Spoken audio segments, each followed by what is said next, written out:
Bonjour. Aujourd'hui, je vais continuer le petit chemin de la croix que j'ai abordé hier. Vous vous rappelez que cette semaine, c'est la semaine sainte, la semaine qui nous amène à Pâques et les événements cruciaux pour la commémoration des moments cruciaux de notre foi. Et les événements de la semaine sainte du chemin de la croix sont pour la plupart des événements plutôt sombres, comme le complot dont j'ai parlé hier.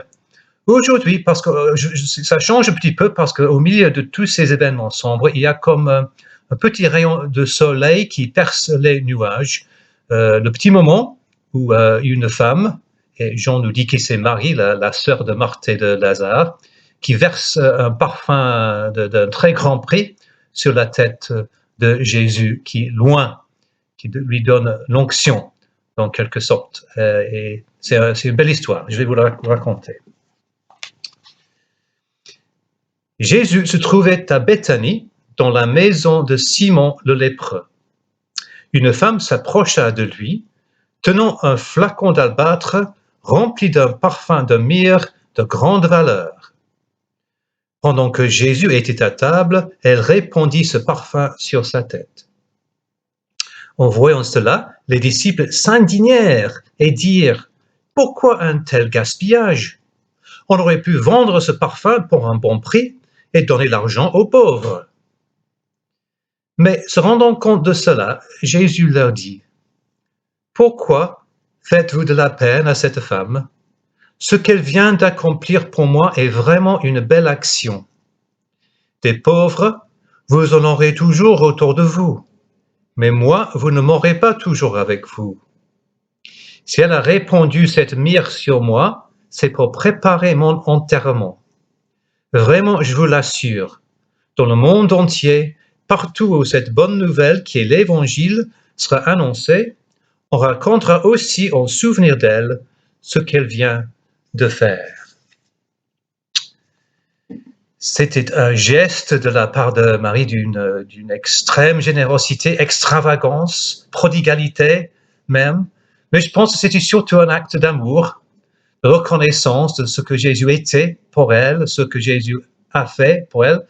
Et peut-être est-ce qu'elle commençait à comprendre par intuition ce que je pense les disciples ne comprenaient toujours pas, là où les événements allaient amener ce Jésus qu'elle aimait autant. Et c'était une belle action, comme dit Jésus, et les disciples, évidemment, ne comprennent pas du tout. Et Jean nous dit que c'est surtout Judas qui était le responsable de l'argent du groupe et qui ont volé, selon Jean, qui souhaitait toujours pas que l'argent soit gaspillé de cette manière-là. Il ne comprenait pas du tout. Mais pour Marie, c'était un acte d'adoration, parce que Jésus, pour elle, le méritait. Il en était digne. Rien n'était trop précieux pour lui.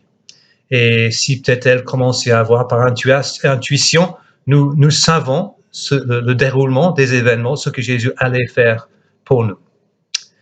Le chant que je vous propose ce matin pour suivre ce petit message est un chant que je pense, je n'ai pas trouvé de version chantée en français. La version que j'ai trouvée, c'est instrumental, c'est très bien joué par un saxophone, mais les paroles sont affichées sur l'écran, alors vous pouvez même chanter si vous voulez. Mais c'est un chant qui n'est pas très bien connu de ce côté de la Manche. Mais c'est le chant « En esprit et en vérité, je te donne ma vie ». Et je vous propose d'en servir pour exprimer notre amour à notre Seigneur. Nous savons tout ce qu'il a fait pour nous, même plus que Marie ne pouvait savoir à l'époque. Et elle voulait exprimer son amour. Nous ne sommes peut-être pas très forts à exprimer notre amour, que ce soit pour des personnes humaines ou pour Dieu. Mais surtout si vous êtes seul, vous pouvez faire comme vous voulez, de vraiment se servir de ce chant pour exprimer votre amour à notre Seigneur, qui est digne de notre plus grand amour.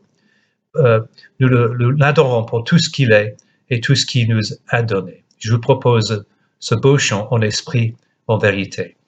Bonne journée, au revoir.